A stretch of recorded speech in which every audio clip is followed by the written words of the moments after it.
Inside Saluki Athletics, presented by Paulie Eyes of Carbondale, the official coaches show of Saluki Athletics. Now, here is the voice of the Salukis, Luke Martin.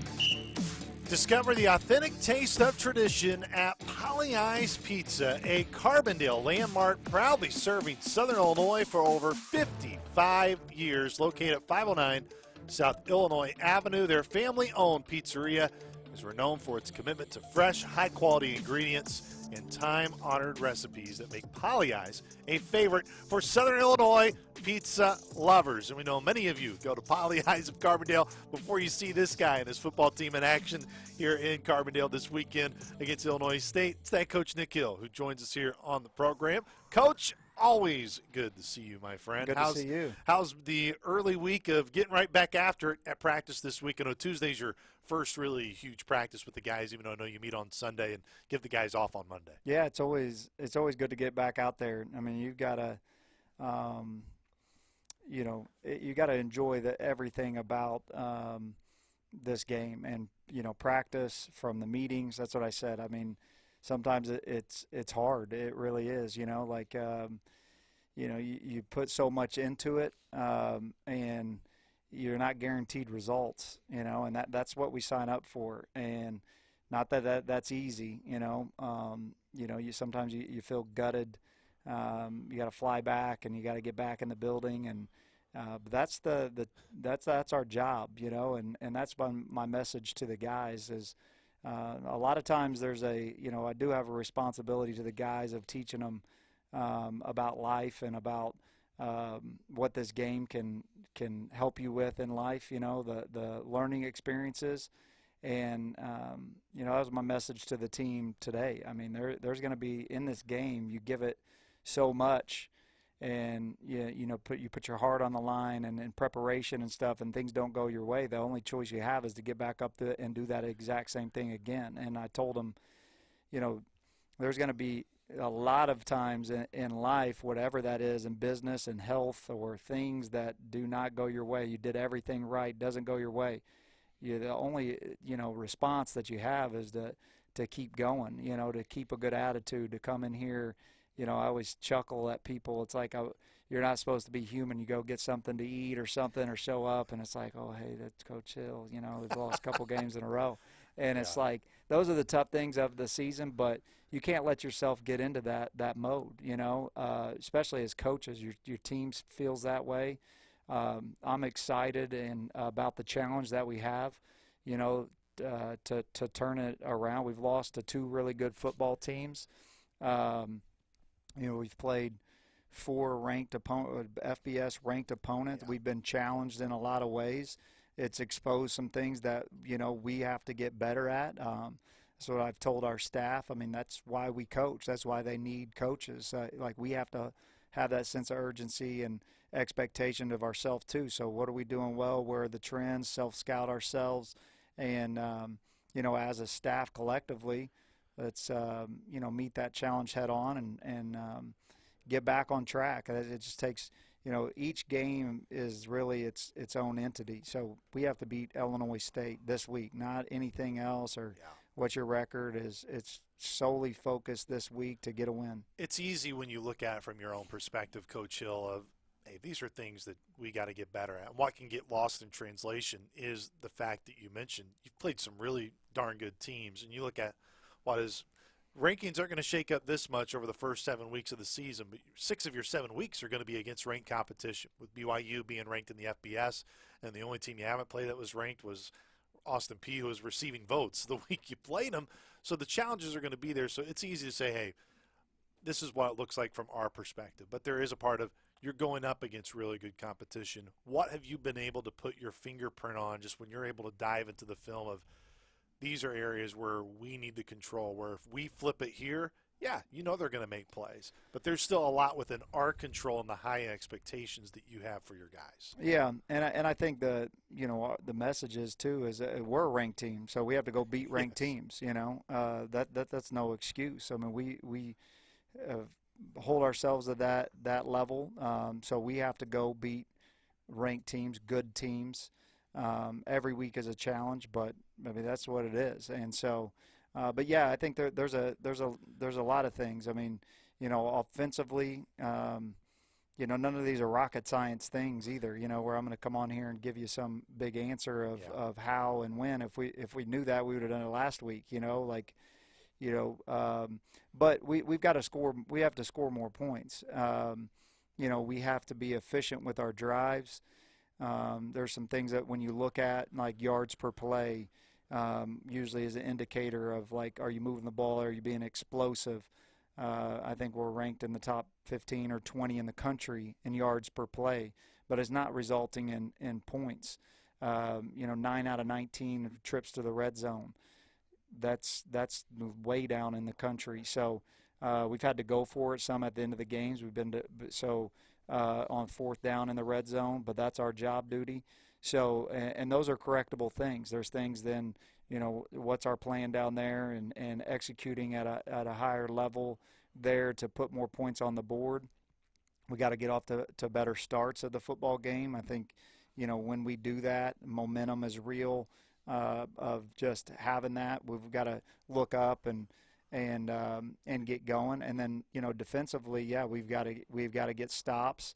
If it's a game that you have to trade some blows back and forth and punt to each other, and as both sides are making adjustments to find that rhythm, we got to be able to play in the game and find ourselves still in the game. And so it's the same thing down there. We've given up.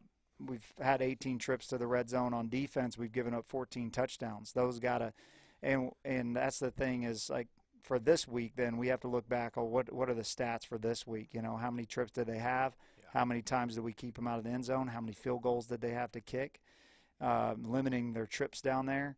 And so a variety of things, from third down situationally, pressuring the quarterback, getting them in some bad down and distances, making the other team feel uncomfortable.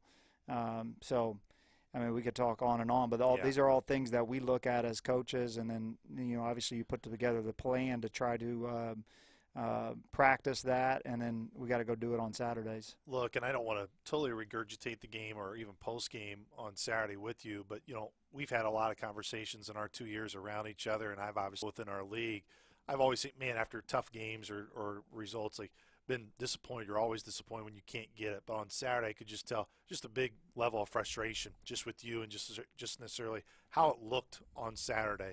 When you respond, everyone's going to be following your lead. What do you find that's key of, hey, in terms of the effort and what you want to see each and every week? Not to say that the guys didn't give 100% effort on Saturday, but it wasn't to the level that you absolutely demand, because, there's going to be days where you just don't, where plays get made by the other team, and you can live with that. But I know what you saw on Saturday was something that just you inside of you, Coach Hill, just couldn't live with. Yeah, no, I think defensively, just I haven't questioned like our effort, because if you could be playing hard and they hit a big play on you or run the football, I think a credit to them. We didn't tackle at a high level last week, and that's a credit to there's a lot of good backs in our league, but maybe a 1-2 punch, those are 5. He's a problem. He always has been. Did that to us 2 years ago. Last year we kind of bottled him up, but the year before that it was broke tackles in the secondary, ripped off a couple big ones where you have an opportunity. That's him. He's a good player, but we have to be good players and get him down, and that's a challenge, the back and forth. But yeah, it's just the frustration and that after the game is like, we're better than that. We're better than that. As the head coach, putting your finger on what that is, or to get the results that you want, and it's just not me. We have a good staff of people that are going to the work every day to get those things fixed. There are multiple guys who are giving tremendous effort, and I feel like one of them is no question Noah Fenske. He's a guy who at times I feel like is playing on one leg, but he's like, Coach Hill put me out there. Like, he's doing whatever he can for the group. One, do you sense that as well? And guys like that in terms of their persona and what they bring is so valuable, especially at a position group right now where it's not necessarily where you're thin, but you're getting some younger guys in there that are now getting some really key reps. Yeah, and for Noah, I hate it for him. He went out on the second play against SEMO, then fights his way back, and then in the I guess that would have been the first quarter or third quarter, I think it was, early in the third quarter. Goes out, has to have an MRI, not for sure, what. So we've played a lot of different lineups up front, guys that don't practice at all during the week and then play during the game, just battling back. But that's the challenge that we have. Every year is different as far as that goes. I have no problem with the guys, the intent to be better, from Friday, how we traveled, the focus and everything in the meetings on Friday nights. That's what I showed like a 40-play clip on Saturday night to the guys playing at a high level, at all levels, all 22 guys that were going to start the game and backups that come in. Like, this is what it looks like. This is you out there doing it at BYU against really good players. Like, so it's in us.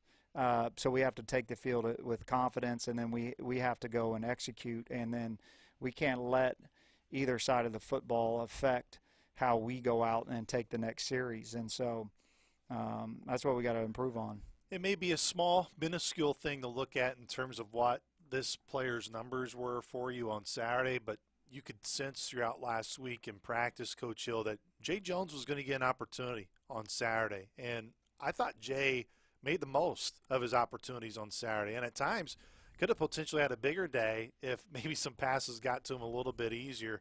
Know about the skill level of a guy like Jay, and I think he's been someone that a lot of coaches are like, look, that dude's got the skill set in him. It's just trying to get it to translate on a game day. Even though it's small, can Saturday in Vermilion be a building block for a guy like Jay and can add to what is a loaded room when you're healthy at receiver? Yeah, there's no doubt. I mean, he's been around here for a long time. He's never, that's really the first game that he the most reps he's really played it in a game, and that's consistently, and that's his sense of urgency. It obviously picked up knowing that he was going to have an opportunity to go play, but even showing him, he was one of the guys, highlighting of all we've seen him make plays around here.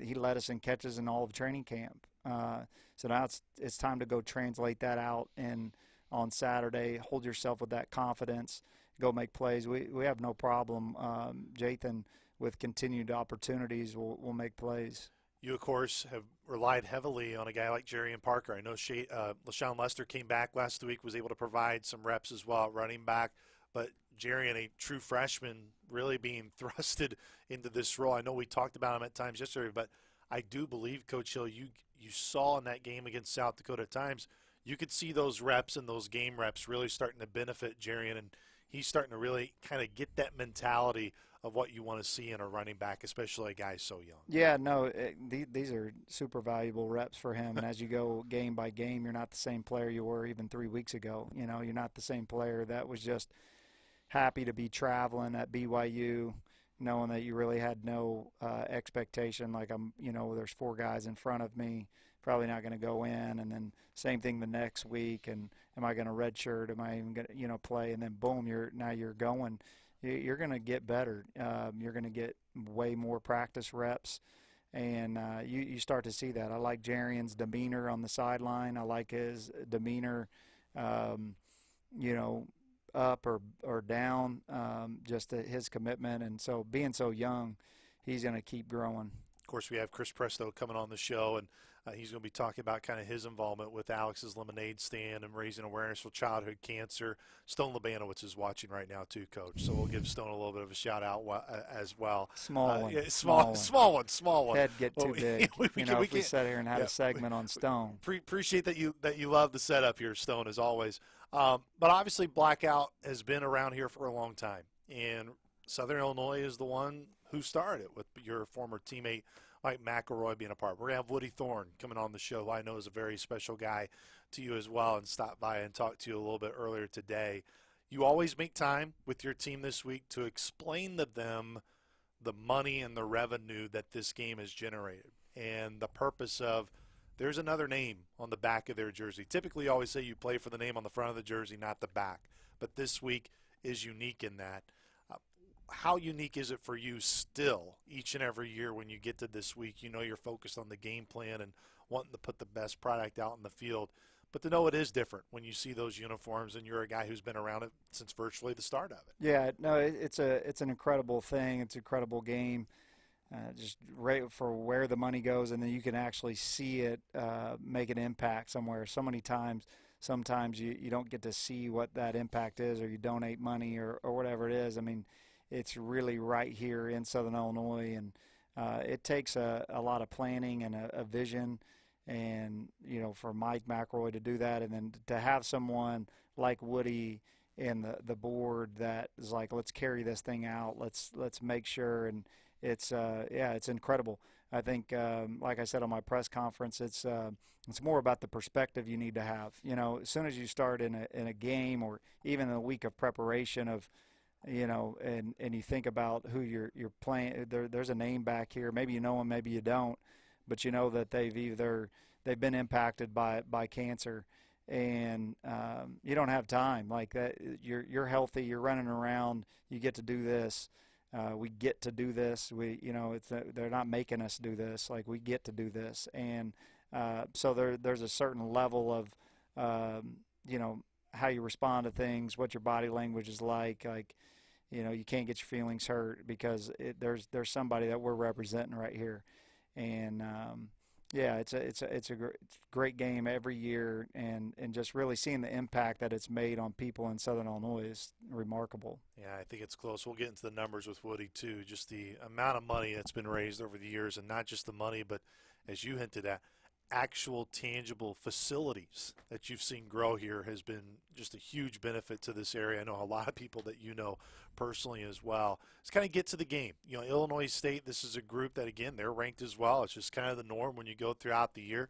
Coach Spack, another veteran coach that's been in this league a long time and been coaching football a long time. He's always known as that defensive guy that's going to have a physical defense. When you look at his group this year, what stood out to you so far is they've been able to beat a rival in Eastern Illinois, and they've had some good results here early on in their season. Yeah, I think that, like all the things that you just mentioned, a lot of consistency in what they do, and that's why they've been productive over the years as far as just that consistency on defense, and knows the type of players that fit into his system.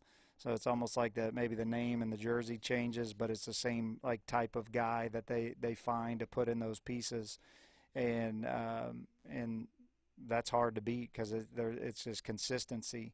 And they got a good football team this year, and then offensively the same thing. I know we've played the newer coordinator past couple years, but does a really good job of mixing things up. They played two different quarterbacks, good running back, another big physical offensive line that they're going to want to run the football. I think when you see the veteran coaches in this league, I think that they know what it's going to take to win in this league, as far as the physicality and recruiting wise, and that's what you got to go against every week. To talk about that challenge, I know the last couple of weeks it's been an issue in terms of stopping the run defensively for you guys and playing with that edge that you demand.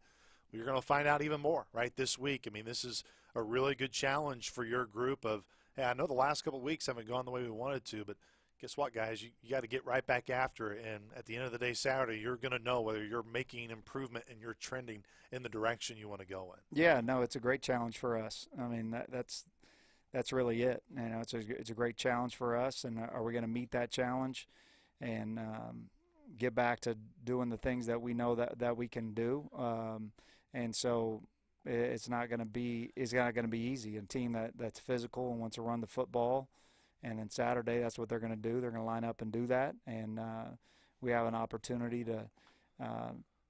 to play well and stop that. And so that's what these games present, and you got to be excited about those challenges. Before I let you go, Chris Presto coming on the show here right after this. Chris is a guy who's been a kind of a developmental player for you guys, where a year ago really reshaped, retooled his body to now be a guy that you can rely on from a defensive standpoint.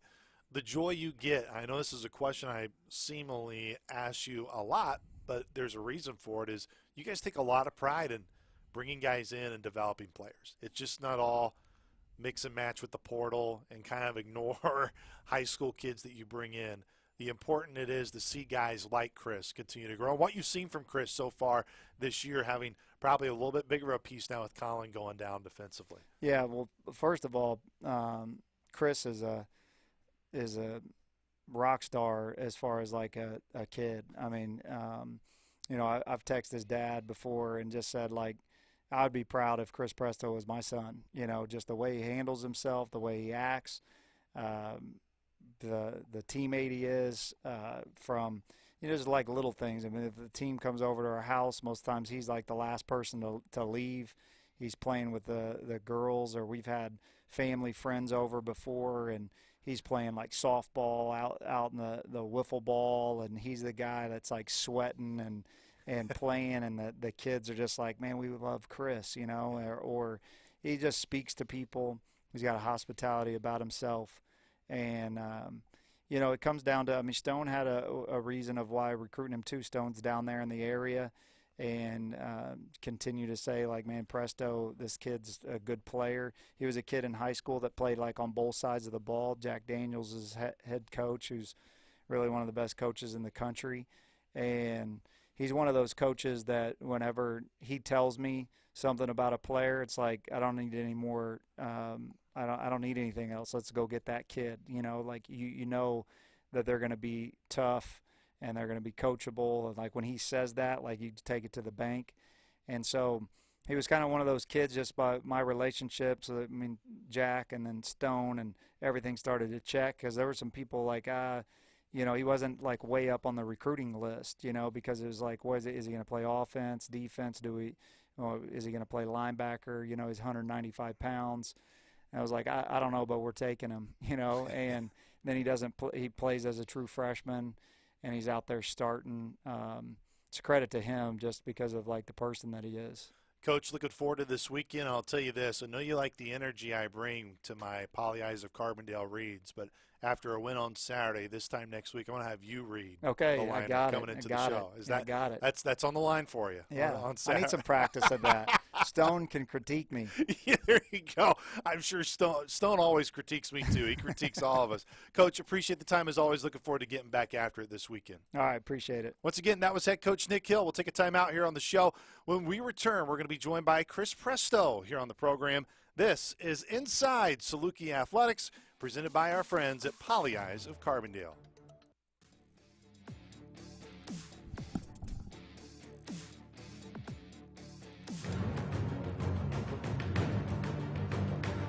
Simmons, middle of the field, hit as he threw. He's got Lewis there. He's got it. Middle of the field. He's going to score. Touchdown. Keontez Lewis as Kalo streaked right down the middle of the field. And Hunter Simmons delivers. Simmons nearly sacked, throws near side. Hezekiah was there, and they will say he caught it, hauled it in, somehow got a foot down.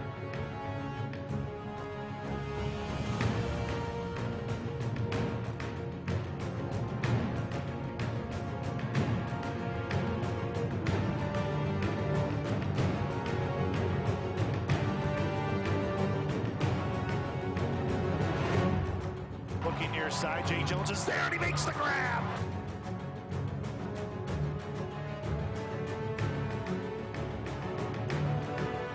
Two-step drop near side throw. Hope's got it, turns to the end zone, touchdown. Coco, his first career touchdown as a Saluki.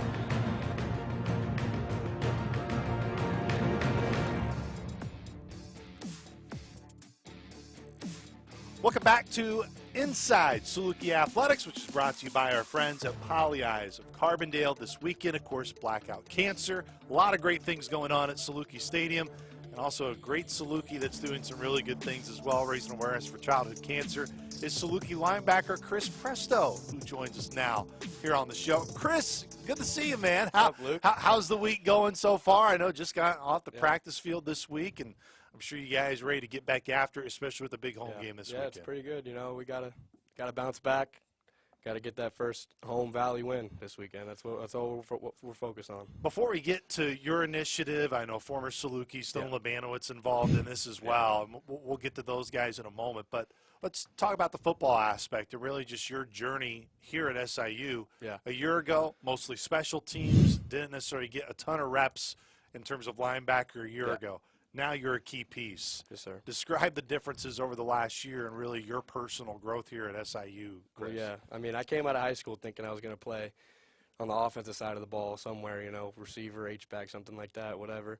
And I got here, and they're like, you got to gain all this weight, get stronger, faster. And I did that, and I got in the game a little bit against like teams like Indiana State, Austin Peay when we were up big last year, and that definitely helped out a lot. And the big role in special teams just, it took away the whole nervous aspect of playing, like opening up first start at BYU, 60,000 people. It was great. It was really fun out there, and it's just the role keeps getting bigger, and I love it. I love playing football. It's one thing, Chris, to be told, we need you to get here. We Yeah. need you to do this. It's another to embrace it Yeah. and really bring it on.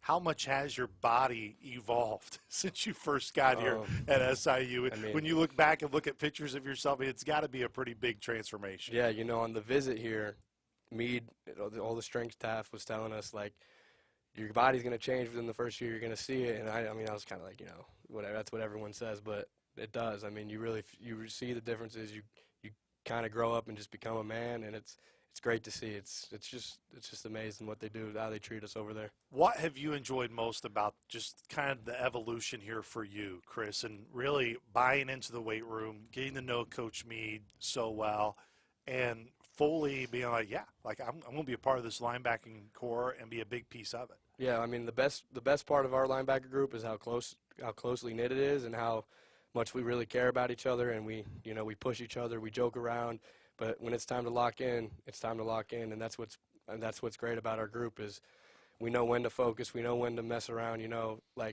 it's amazing. When we're down there in that weight room, there's no one that works as hard as us, and everyone in there knows that, That's what we did, and that's what the standard is for our group. When you decided to come to SIU, did you go, Vinny Pierre, please do not come?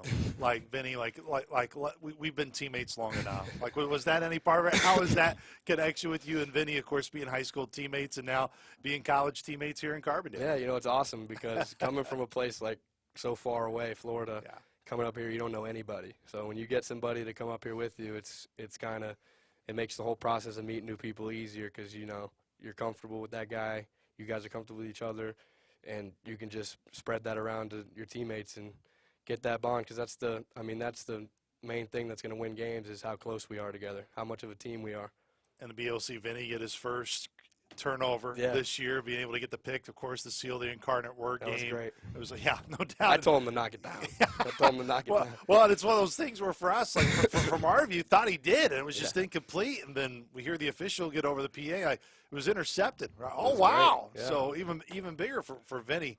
Having that connection with someone like that, what is it about your guys' personalities where, you've known each other for a long time, but what makes you guys friends, too, and really enjoy being around each other? I mean, we're able to push each other, Like, when you first meet new guys, it's like you don't know how they're going to react to certain things.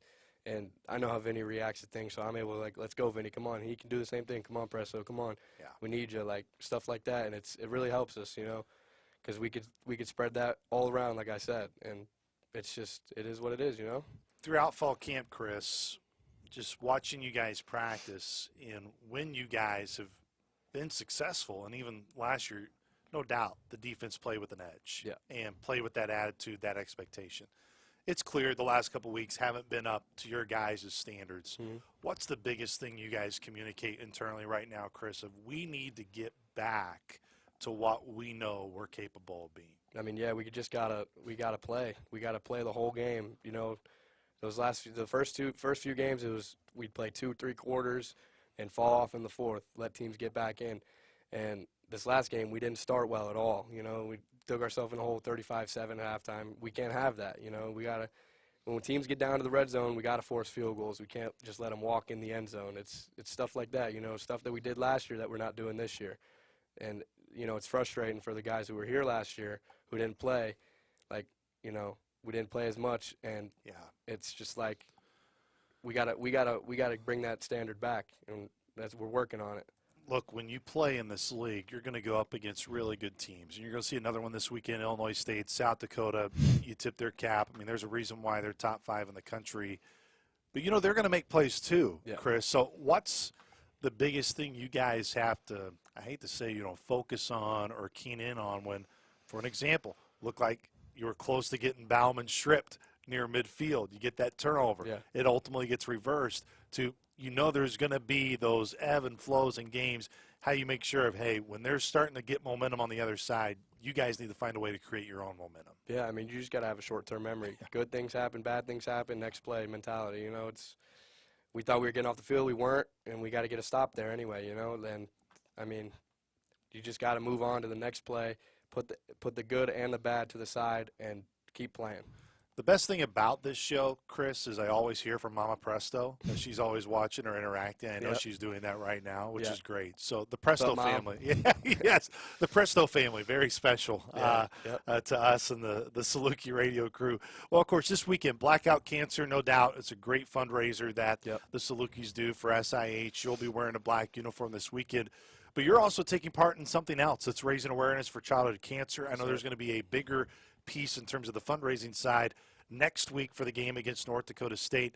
I know Northwestern Mutual involved. There's multiple even players within the Missouri Valley Football Conference. Aiden Bauman, who we just saw, Mark Gronowski, at South Dakota State, guys that you go up against. Just give Saluki Nation a little bit of what you're involved with, the purpose of it, and how Saluki fans can really get involved and help you. Yeah, so we're partnering with Alex's Lemonade Stand, and it's Childhood Cancer Foundation that raises awareness and raises money. You know, these families go through these things that they don't need to go through, like financial hardships, paying for these treatments for these kids who are going through the worst things imaginable. You know, we talk about this season, how it's not going great right now. Well, guess what? These people got bigger problems, you know, like they got their kids going through things that are terrible. And, I mean, you know, I just wanted to – Coach Hill hit me up with this opportunity, and I jumped at it, you know. I got – cancer's a big part of my life, you know, and childhood cancer. My former head coach's daughter's best friend is going through something terrible right now. So, I mean, it was great to jump at it. We're trying to raise $250,000 collectively around the whole with every FCS school. But, I mean, I'm trying to raise like $40,000. We got to win this thing. And it's for a good cause, you know. And it hits home. It hits home. When it hits home for you, which right now, Chris, we're showing the infographics of Saluki fans. You can take a picture of that QR code, get involved, find a way to help out Chris in this great cause. And, I mean, it's clear, Chris, when you were speaking about it from your heart of when it really impacts you. How does it really help refocus you guys at a time when, you know, things may not be going well for you on the football field, but it makes you realize, like, hey, there's some adversity in football, and then there's some actual adversity in life that can really change your perspective and maybe help spark something for you guys this week. Yeah, you know, Coach Hill does a great job with reminding us, like, this stuff's hard, but, I mean, it ain't hard. Like, he always brings up how there's always one less team than how many years there's been in the program because one of those teams had to go fight in a war. You know, the stuff, I mean, what we're dealing with is hard, but it is not anything like going through cancer. And that's just my main point I want to hit on is we need to just, you know, help these people out. They're going through things they shouldn't be going through. I saw also, too, your dad's taking part, I think, in the lemon challenge as well. Yeah, so very focused, locked in. Kind of explain, too, that is a way for Saluki fans also to get another involved. way, you could you bounce a lemon on your head, take a picture, you tag Northwest Mutual on Twitter, NM_financial, and at Alex's Lemonade Stand, and use the hashtag GoDogs, and, and you post it on Twitter and Instagram, and they'll donate $10. So you do both, that's $20 right there. It's awesome, and great ways for Saluki fans to help such a great cause, and we'll continue to publicize that as well. All right, Chris, let's get you out of here on this note. I mean, we've talked so much about just wanting to get a good taste in our mouths again here this weekend. Ultimately, you can say, hey, we got to do this against an opponent, but how much of it is really the focus this week? Just all on you guys. It's about the team, making sure that you guys get back to your own level that you know you expect. Yeah, I mean, this game's about nobody else but us coming back, and we got to handle what we got to handle and take care of business and put these guys away early, go up and dominate on both sides of the ball. Start fast, dominate, get off the field on defense, score points on offense, and just have fun out there. That's the main thing, you know. You just got to have fun, and good things are going to happen. Chris, appreciate the time in, not only just coming on the show, but really your time as well. I mean, I know Saluki fans understand how much time you guys put into your own sports to be able to raise awareness for such a great cause in childhood cancer as well. It's an awesome thing for you to be able to take that and run with it. Chris, thanks so much for the time for coming on the program, brother. Thank you, always. Once again, that was Chris Presto. We're going to take a break here on the show. We got plenty more coming up here on the program, including a conversation with our head coach for Saluki Swimming and Diving, Geoff Hanson. This is the Inside Saluki Athletics, brought to you by Poly Eyes of Carbondale. Whether you're craving a classic pizza or planning a special event, Poly Eyes Pizza is here to provide an unforgettable dining experience. Come and taste why we've been a beloved part of the Southern Illinois pizza scene for generations. We don't have to take a long break because we're already here. We got Geoff Hanson, head coach for Saluki Swimming and Diving, join us here on the program. Geoff, so good to see you. How's the fall been so far for the Saluki Swimmers and Divers? It's been really good. It's been really good. You know, we get off to a fast start.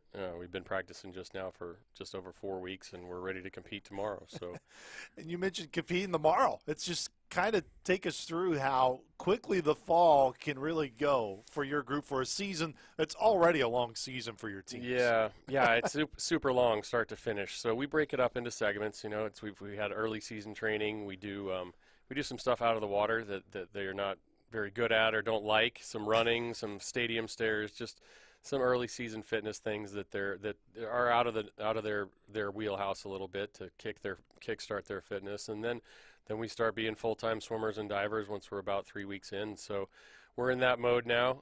You know, we're trying to lay down, do things right in the weight room, do things right in the pool before we start to try to do them fast. And with newcomers, that's a learning curve, a learning process. So we'll learn about where we are tomorrow when we compete in our first meet. But so far, so good. You know, we're really happy with our progress over the first month or so. Coach, when you think of the program, since when you came in and you took it over, and to follow somebody who, of course, is going into the Saluki Hall of Fame this year, those aren't easy things to come in right after someone of that nature. Where are you at in terms of just the comfortability level, knowing where you've been able to recruit the type of young athletes that you are, and the expectations that you're able to meet and continue to set for the program moving forward, and kind of giving it your look as best you can? Yeah. I mean, following a legend like that is, you don't want to be that next guy. You want to be the guy after that. You know, it's tough. It's tough to follow in shoes of a coach who'd been here for so long and won conference titles and is going in the Hall of Fame next week, like you said. So just laying down our expectations, and I say our because it's not my program, it's mine and my staff and our team now that finally now into my 6th year, it's everybody that's in the program now, whether it be coaches or swimmers or divers, are here for what our expectations are and what our goals are.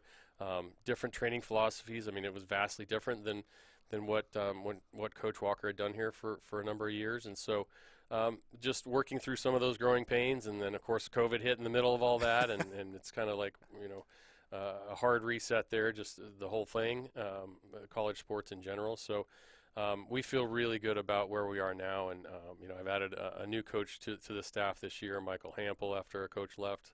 And our staff is phenomenal right now. The chemistry is great. You know, we were talking about, and we'll get to Celia in a moment, and you being able to go watch her in the Olympics over the summer, but one of the areas, too, is you can really see, I know it was an Olympic year, but there is so much really eager anticipation and even more of a hunger for swimming now, and you can see it. It's, as we were talking about, kind of venues maybe 20 years ago where they're smaller. Now all of a sudden they're filling football stadiums for people to want to come and watch it.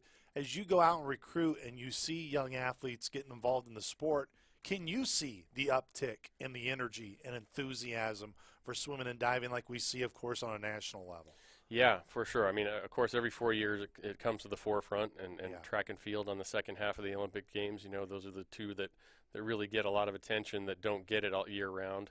And so we see that uptick every year. I think we're coming to the tail end of the Michael Phelps kind of a peak of swimming interest, and that we definitely saw a huge bump in the popularity, especially for young boys. I mean, it was not a dying sport by any means, but Yeah. a big uptick when Phelps was doing his thing for however many Olympic cycles he did, and yeah, now it's the Katie Ledeckis, it's the those big names that people around the country know, and it's exciting to see that when our sport is thriving. It's amazing how much faster it's gotten and how much deeper it's gotten just in the last 10, 12 years. And then for you to be able to see Celia over the summer, being able to compete in the Olympic Games, I mean, I know it has to be so much pride, one, for her to be able to represent her own country, but for you as a coach, I mean, put us in your chair and what it's like to be able to travel, to go and do that and take in that experience as well. I think you said you spent about a week out there for the Olympics. Yeah, was there for about 6 days.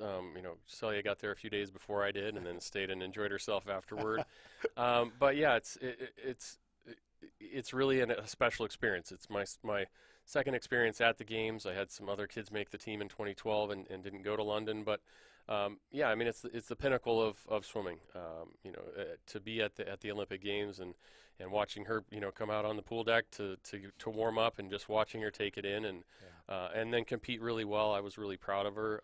Proud of what she represented for Mexico, Team Mexico, for herself, her family, and then for the Salukis. I know it's different in terms of just which country you can represent when it gets to the Olympic Games, but what does that do for your team? Like, what can you sense now with your ladies as they get back, and even how that can inspire those on the men's team as well? Like, what type of impact does that have within your program that maybe for us that don't maybe see it day to Oh day? yeah, it's huge. It's huge. I mean, she keeps our men honest every day. I promise you that. She makes them work for everything they get in practices, and for our women, it's just we have 2 Olympians on the team. Bea Padron competed for Costa Rica in the previous Olympics before she came to SIU. So we have a couple women who've been to the very highest level, and they set the example day to day in terms of work ethic, preparation, how they come in and do their business, and that's something that the team can model themselves after. And when they have a chance to, the ones who are really competitive and want it, when you have a chance to go up and compete against Olympians, that's day to day, that's special. Talking with our GA in our office, Elizabeth, kind of looking at your team, and one of the stories I think is really neat is on your men's side when you talk about Alex Santiago, of being a guy who was a walk-on and now all of a sudden is one of your best in your team. What's his development been like? And to have those type of stories within your program, and that's a huge recruiting piece, I know, for you when you go out and recruit kids, is, look, when you come here, we got a really good chance to develop you and turn and help you, give you the tools to accomplish everything you want to accomplish. Well, I think you hit it there. I mean, the big picture we talk about with recruits is it can be done here. You can go to the Olympics. You can go to the NC2A championships. You don't have to be at, the big monster programs that are out there. You just need the right fit and the right people around you, the right coaches, the right teammates. And for Alex, I mean, he was just a super late ad right before his freshman year. He was set to walk on at a D2 school or a D3 school, and we had a spot come open, and he'd been, pursuing us more than him, just because he wasn't quite at that level yet. And so, it's his development. It's just been super steady. It didn't go through the roof in 1 year. It took three years of steady improvement, and now he's one of the best sprinters in the nation. When you look at your men's squad, again, you get your first competition tomorrow. I know you find out in terms of all the conditioning over the last couple of weeks, but how important really are these meets here over the next month or so for you, Coach Hanson, of kind of seeing, all right, this is exactly what our group can be made of, and then ultimately when you really get going closer to conference when you get to February? Yeah, dual meets serve a lot of purposes. We don't change our training, our preparation for them. I mean, this is the first time in my 25-year career we've had a middle of the week Wednesday afternoon dual meet, so we're adjusting. But it is for us to kind of find out where we are. The format of dual meets is far different than the conference meet. So while we may drop dual meets here and there based on the opponent we're facing, that doesn't indicate where we're going to end up at the end of the year necessarily. It gives us a lot of data and a lot of things to build on, and we talk about getting better each time we compete. That doesn't always mean faster, because certain times of the season we're more broken down. We're more in a training phase, a training cycle in the weight room and in the pool that has us a little more tired than we will be at the end of the season. So each one is its own animal, but each one we try to stress. Well, number one, of course, we want to win every meet we swim in. Yeah. We want to compete really well. We want our depth to show up. We've got top end kids. We've got kids who are going to win events. We know that, and now it's about building the team around those kids to ultimately get to the end of the season and have everybody showing up at the same time. I know really confident in a lot of the pieces you bring back on the women's side. Kind of go into those pieces and what has you really optimistic and grinning about seeing them start to compete and see that group come to fruition. Yeah. I mean, of the about 1,100 points we scored at last year's meet, we only lost 46 to graduation. Wow. So we're returning 95% of our scoring, if not a little bit more. So obviously Celia coming back, she's really on point so far this season. We had an inter-squad last week that we don't kind of keep those results to ourselves, Yeah. but she posted what we think is the fastest time in the nation so far this year, early on, obviously. Olivia Heron returning as a breaststroke champion. Susie Hernandez returning as a freestyle champion. We're excited about our relays in particular on the women's side and the chance to qualify those for NC2As. We haven't done that here since the early 90s. So a lot of great pieces, and then some newcomers and depth that we've seen improve over the summer. The people like Brooklyn Anderson, who was a 3-event finalist last year, who has put in a great summer and is already ahead of where she was last year. So a lot of things to be excited about on the women's side. Have you sensed on the women's side too, Coach Hanson, that throughout the league there's been a lot of good development through a lot of the programs, and the competition has been really good once you've gotten to the month of February? Yeah, even just since my first year here 6 years ago, what it used to take to be in the top 8 final now doesn't even make the top 24 C final. So the depth, and that's a tribute to the great coaches and the programs in the conference.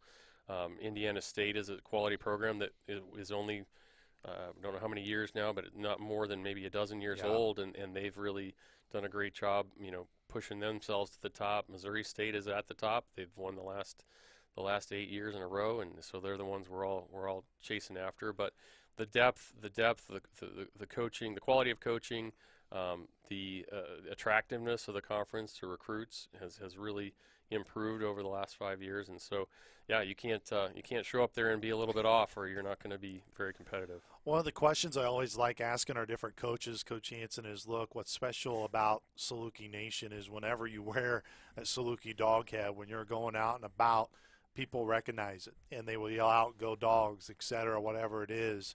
The pride for the program and the pride of when you go out and meet alums, how would you describe that connection you have with those alums and what it is like when you go out and you go recruit and you represent of how recognizable people are to the Salukis? Oh, I can't tell how many airports we've walked through, and how many different places where you hear somebody yelling out "Go Dogs," or the person checking your ticket, is I went to SIU kind of thing.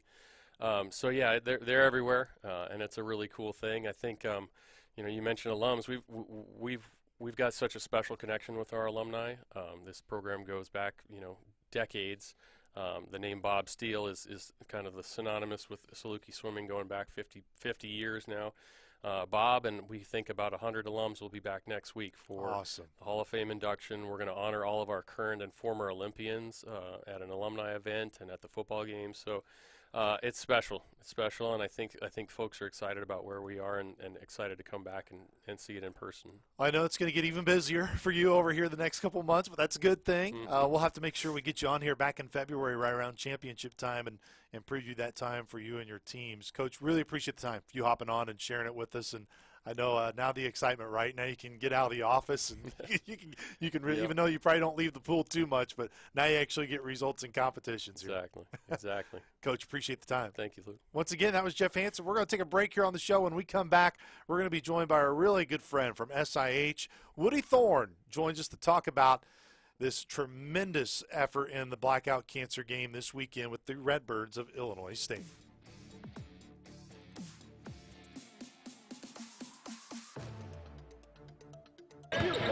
The big guy's back. Jarrett Hensley's had a great summer, and now officially in-season practice has begun. Let's go ahead and talk about it's been a really good summer for all of you guys.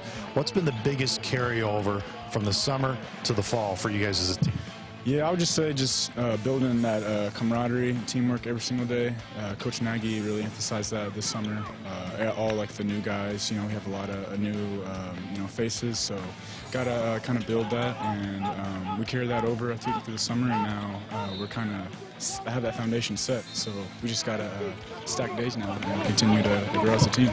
Your motor's never in question. It's always been one that's been on. How have you tried to bring that to this team and also other areas where you've wanted to really improve on here this offseason? Yeah, I think just being in a position in my career now, I got to lead. I got to be a leader, not only vocally, but just through my work and through my habits and pre-practice, post-practice stuff, and even in the drills and stuff. Just be a leader for everyone, kind of set the tone. First day, we had to have a good day, but we have to have a great day tomorrow and a great day after that. So just going to be that leader, and then as far as my game, just be aggressive, make the right play. Don't force anything, but just be assertive and aggressive for us. You sweat no matter what, but these practices, it seems like your sweat has gone up significantly. For Saluki fans that just don't get a chance to see these practices day to day, describe them. What are they like? Very, very fast-paced. Coach wants to, train us, I guess, to play on the fly, play fast, up and down, think for ourselves a lot, and just play together, have each other's back. If one person falls on the floor, we all got to go pick them up. So, but practices is great, really competitive. I got scratches all over my body, probably from Kamar Davis. But it's very, very competitive, and it's just exciting. We got a big-time season, big-time schedule coming up, so we're excited. Look, from June to now, you're going to make improvement probably no matter what, just because of all the repetitions that you guys have gotten to each other. But in terms of team chemistry, in terms of you guys gelling, because so many of you are new, where would you put this group at right now in that process? That's a great question. I think, no matter where we are, it's up to us. We just got to continue to, it's on us to build it. I think as far as our team, we're only going to get better throughout the season as we keep going, because we're all meshing with each other, we're all gelling together, and we just got to trust and believe in Coach Nagy and his plan for us. But as far as where we're at now, I think we have a great foundation set, and we just got to stack days and keep building on it.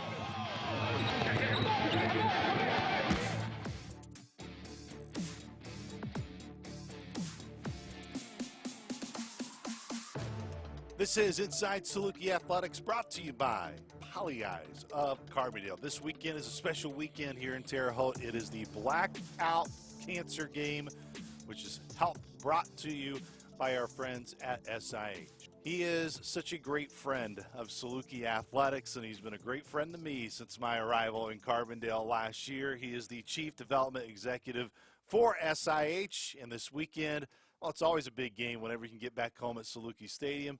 It's even bigger when you got an in-state rival in Illinois State, and it's even bigger when it's blackout cancer. It means we get to catch up with Woody Thorne from SIH. Woody, so good to see you, my friend. How are you doing? How's the fall been for you and all the great folks there at SIH? Everybody's doing great. Thank you for asking. Family's great, chasing after grandkids and having a blast doing that. But it's wonderful to see the leaves starting to turn in beautiful southern Illinois. That's particularly great here on campus as I drive home every day from work. But in particular, great with fall football, isn't it? No doubt. And, the other thing was we needed some rain. It would have been nice if it wasn't just such a torrential downpour for a short amount of time on Friday, Saturday. It was one of the few times when we left here, Weather was actually better in South Dakota than it was back here at home. Yeah, great grass growing weather, huh? Yeah, no question about it. Well, Woody, I'm sure it's hard to believe. I believe this weekend is going to be the 14th annual Blackout Cancer Game. When you hear that number, 14th time that this game is taking place, like what initially just runs through you when you hear that number? Stability, collaboration, partnership. It really is just a great testament to how two institutions, SIU and SIH, can come together to benefit the region, and how those two institutions more broadly can recognize the need that existed and then come together to try to meet that need. And so it's just a great standing event for people to come together, for Southern Illinoisans to help meet the needs of Southern Illinoisans every year, and lift up, raise awareness for cancer prevention, and also raise some money to meet the needs of those who have unfortunately been diagnosed with cancer. Last year, we were able to dive into that story a little bit more, you and I, on our podcast. And, of course, Mike McElroy, a huge part of this. When Mike was proposing it and going through it, was it something that you knew, like, hey, this can be sustainable? Like, this is just a terrific idea. At that point, probably not. You know, this was a young man that was proposing an idea, and it's like we could latch onto this and try to help him out in implementing the idea that he had. No way knowing that 14 years later, we'd have the privilege to be able to still be a part of implementing his great idea. But my coach McElroy is now the head coach at Bethel in Minnesota. What a testament to that young man and how he's grown as an individual and as a head coach now, and taking ideas like this and being able to grow as a person and professionally. It always makes it more special, too, when your current head coach was a teammate of that player who started this Blackout Cancer Game, Coach Hill, of course, who I'm referring to. Yes, it's always this time of year is special, and just the way this game honors so many people within this area, Woody. But you also need that buy-in, as you said, not just from an administrative level, but you also need it from a team level. What makes this game more special from a football perspective, knowing that it was football that got it going, and then you have somebody like Nick Hill who's still leading that charge, and make sure that this game and this week is very important, that his guys understand the backstory of how this came about. Yeah, it is special for Coach Hill to support this event, and for him to then make sure his players know kind of the why of the event as well. It's very evident when the players have a chance to give that jersey to those families who bid on it after the game is over, and they know the reason for that family bidding on a jersey. And so you can tell that Coach Hill has really done the work to make sure that those players know that this is important work for the team, not just to go out and wear a jersey, but wear it with honor and with pride for that family who's bid on that jersey. And the other side of it too, Woody, is even if it's a tough result on that game for the Salukis like it was a year ago, losing a heartbreaker at the very end of South Dakota, it was neat to see the players still come out, deliver those jerseys, but it's not just, hey, I'm just delivering it to you, here's a quick photo. They really take that extra time to spend time with those families and get to know their story. They did, and a side story is that the South Dakota team learned about the blackout cause, and they took up a collection, and they made a donation to the foundation for the purpose of advancing the cause of the blackout as well. So it's not just our players. Yeah. It's other players from other teams, other head coaches. This has really been special throughout the Missouri Valley Conference. Let's get into some of the money details of how much money has been raised in this game, and over time, of course, once we get in the basketball season, that's now become a tradition too in terms of the Blackout Cancer Games for both the men and the women. This is a huge deal, Woody. I mean, get into a little bit of the nitty-gritty details for what maybe some fans that maybe not know of the impact, the financial impact of what this game has had. Yeah, there's a huge need, and so for us to have used this fund to be able to meet that need has been extremely helpful. Just to give you a sense for that, when we do our community health needs assessment, we look at the various trends of various diseases. And the last time we did that, 7 out of the 10 counties with the highest incidence rates of cancer were right here in our service area. 7 out of the 10 counties in this state with the highest incidence rates of cancer were right here. So there's a lot of need here, and so a lot of patients that we serve here. And therefore, there's a lot of folks that have a need for help to get that care. And sometimes that's in the form of help with their transportation to get the care. Sometimes it's after the care, transitioning to another level of care. And so having this fund has been really extremely helpful. We've been able to provide over $1 million of assistance to patients. And through the blackout event, over $500,000 has been raised. So over $500,000 we're approaching to about 2,000 applicants to that fund. And so this has had a huge impact for this region. Of course, the game is a huge impact in itself, Woody, but what are ways that Saluki Nation and Saluki fans can help SIH year-round? What are maybe some cool initiatives that outside of this blackout cancer game, that Saluki fans, if they really love this effort, no doubt they love helping this weekend, but I know that help is needed all year round, not just on Saturday. Yeah, you're right. Initially, the fund was to help build the Cancer Institute that exists in Carterville, Illinois. Now it's being used to help with our patients and those needs. But we continue to have different projects that we're working on through the foundation that manages the fund. And so if an individual wants to help out, they can go to the SIH Foundation and through the SIH website, sih.net, and a giving back section, and certainly make a gift and be able to help us do that. Now, I don't know if this is true, Woody, but from talking to Coach Hill in my preparation for your interview today, he told me that all of his quarterback knowledge and how to go through progressions, how to be a quarterback, was from you. Is there any truth to that at all? I mean, he really gave you a lot of praise. Zero. No. I mean, with a name like Woody Thorne, like, to me, Woody, like, that's a perfect football name. Like, to me, that just that shows you, like, that guy could be a thorn in the side of a lot of people out there on the football field. Maybe, yeah, I don't know. Did it have that much athletic skill back in the day, Woody? Played a little football. Yeah. Played at Naperville. In fact, there's been some quarterbacks that played after I did at Naperville Central that played a little bit better, a lot better than I did. So, but no way that Coach Hill learned anything from me. You know, I was really looking forward to using that factoid in the game on Saturday. I think I'm still going to use it. I may, embolden you a little bit, Woody. Take some of that credit when Coach Hill likes to give that off to you a little bit. Why don't you pass on that, Luke?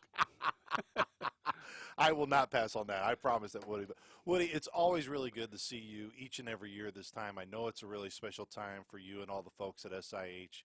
Appreciate the time and looking forward to seeing you on Saturday for the game against Illinois State. Luke, thank you very much, and thank you to everybody across this whole region that supports Blackout. That does it for this week's edition of Inside Saluki Athletics, presented by Poly Eyes of Carbondale. Big thank you to Geoff Hanson, head coach for Saluki Swimming and Diving, both on the men's and women's side. Big thank you to head coach Nick Hill and Chris Presto for joining us from Saluki Football, and, of course, our good friend Woody Thorne here from SIH. We will see you all this weekend at Saluki Stadium. Another night game here at Saluki Stadium against the Illinois State Redbirds. Kickoff will be at 6 o'clock. Our pregame coverage on Saluki Radio will begin at 5. For everybody with Saluki Athletics, go Dogs! This has been Inside Saluki Athletics, presented by Poly Eyes of Carbondale. The preceding has been a Learfield presentation on the Saluki Sports Network.